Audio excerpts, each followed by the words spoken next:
வணக்கம் and welcome back to maybe are வாட்சிங். நான் உங்கள் கோமதி தேசிங். தமிழ் தேசியம் அப்படின்ற ஒரு விஷயம் வந்துட்டு சீமான் அவர்களால் தான் உள்ளே வந்துச்சு. தமிழ் தேசியம் வந்துட்டு இப்போ வந்து இருக்க யங்ஸ்டர்ஸ் பேசுகிறாங்க அப்படின்னா இதுக்கெல்லாம் காரணம் யார்? நம்ம அண்ணன் சீமான் தான் அப்படின்னு சொல்கிறாங்கல்ல. இன்னைக்கு வந்து நம்ம அண்ணன் சீமான் அவர்களுக்கு பிறந்த நாள். ஸோ ஹாப்பி பர்த்டே சீமான் அவர்களே, பிறந்தநாள் வாழ்த்துக்கள். இருக்கு. வாழ்த்துக்கள் வாழ்த்துக்கள் வாழ்த்துக்களுங்க வாழ்த்துக்கள். God bless. Thank you thank you. Okay. So என்னதான் வந்துட்டு நம்ம இப்போ இருக்க யங்ஸ்டர்ஸ் வந்து அவர் வந்து ட்ரோல் பண்ணாலும், சில விஷயங்கள் வந்து அவர் பேசுறத வந்து இன்ஸ்பயரா எடுத்துக்கிட்டாலும், ஒரு காலகட்டத்தில அண்ணன் சீமான் அவர்கள் எப்படி பேசுறாங்க அப்படின்றது எல்லாருக்குமே ஞாபகம் இருக்கும் அப்படின்னு நினைக்கிறேன். ஸோ இந்த காணொளியில நம்ம என்ன பேச போறோம் அப்படின்னா, எப்படி ஒரு சீமான் வந்து எந்த அளவுக்கு இந்த பிளேஸ்க்கு வந்தாரு? இப்ப ஏன் இவ்ளோ வன்மம் இருக்கு? லிட்டரலா சொல்ல போனா, சில பேருக்கு வந்து சீமான் அவர்கள் மேல ஒரு வன்மம் இருக்குல்ல. எப்படி காதல் இருந்துச்சு? இப்ப எப்படி அது வந்து ஹேட்டா மாறியிருக்கு அப்படின்றதும், சில இடங்கள்ல தக்லைஃப் குடுத்திருப்பார்ல தலைவரு. ஸோ அந்த மாதிரியான விஷயங்கள தான் இந்த காணொளியில பேச போறோம். வீடியோ ஸ்கிப் பண்ணாம முழுசா பாருங்க. ஓகே.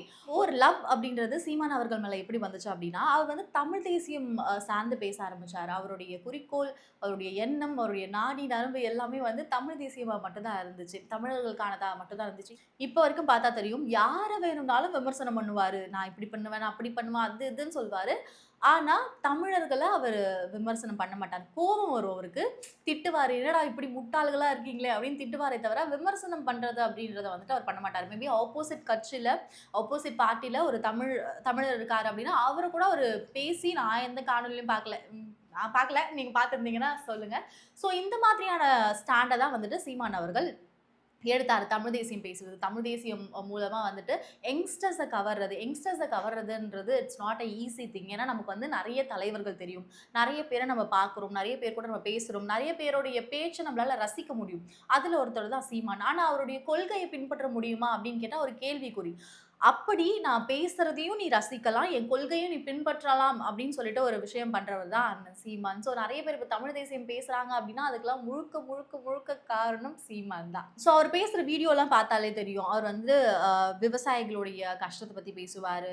அண்ட் ஃபிஷர்மேனுடைய கஷ்டத்த பத்தி பேசுவாரு. அப்புறம் கேஸ்ட் டிஸ்கிரிமினேஷன் அது வந்துட்டு நெறைய தலைவர்கள் பேசுவாங்க. பட் ஸ்டில் இவர் பேசும்பொழுது, அது வந்து கஷ்டமாக இருந்தாலும் அது எந்த அளவுக்கு கொண்டு போய் மக்கள் கிட்ட சேர்க்கணுமோ, அந்த அளவுக்கு வந்து சேர்ப்பாரு. இண்டஸ்ட்ரியல் பொல்யூஷன், நில அபகரிப்பு இந்த மாதிரியான விஷயங்கள வந்து எந்த அளவுக்கு நார்மலைஸ் பண்ணாம அத கொண்டு போய் சேர்க்கணுமோ, அது ஃபன்னாவும் கொண்டு போய் சேர்ப்பாரு. பட் ஸ்டில் அந்த சேம் டைம் அத நார்மலைஸ் பண்ண மாட்டாங்க. சில பேர் வந்து என்ன பண்ணுவாங்க அப்டின்னா, அத நார்மலைஸ் பண்ணிடுவாங்க.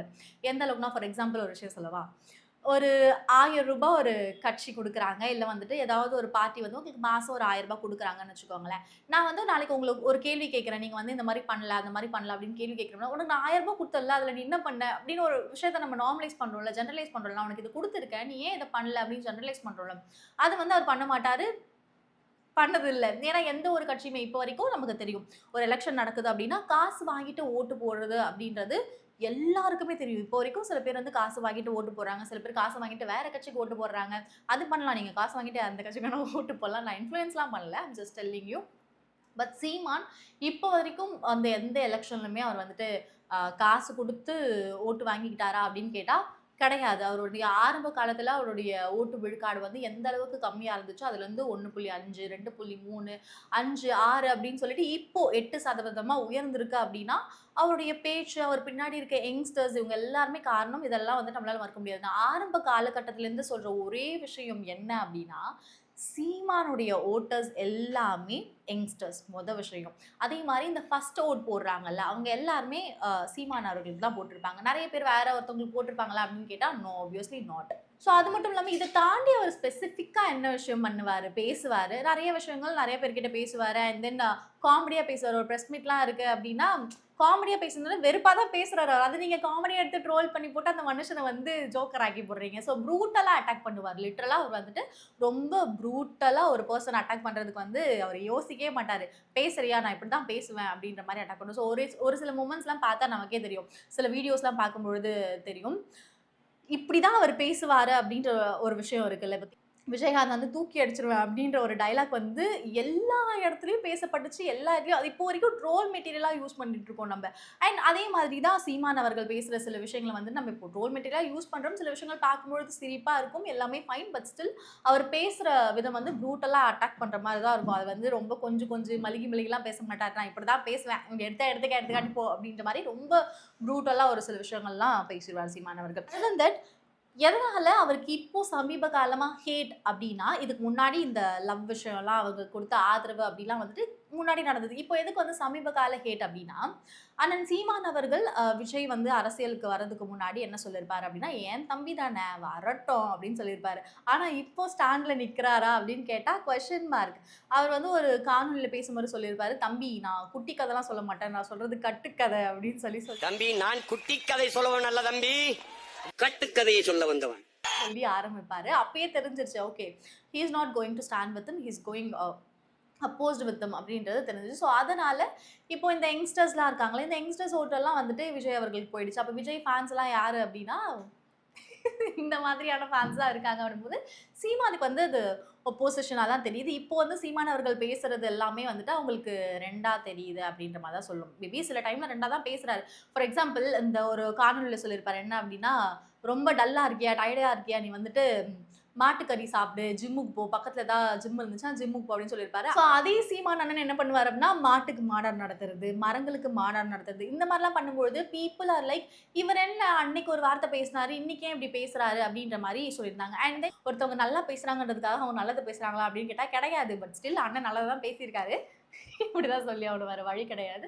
ஸோ தட் ஒரு பெர்சன் இப்படி தான் அவர் வந்திருக்காரு. ஸ்டார்ட்டிங்ல ஒரு லவ் இருந்துச்சு. அண்ட் ஆஃப்டர் தட் ஒரு ஹேட் இருந்துச்சு. But still we have to accept அப்படின்னு சொல்ல முடியாது. அவர் எப்படியோ இருந்துட்டு இருக்காருன்னு அது வந்து சில பேருக்கு அவங்களுக்கு பிடிச்சிருக்கு. சில பேருக்கு அவர் தமிழ் தேசியம் பேசுறது பிடிச்சிருக்கு. சில பேருக்கு அவருடைய கொள்கை பிடிச்சிருக்கு. அப்படின்னும் பொழுது அவர் கூட சில மக்கள் நிக்கிறாங்க. அவருடைய கொள்கையை வந்து ஆப்போசிட் பண்றவங்க சில பேர் இருப்பாங்க.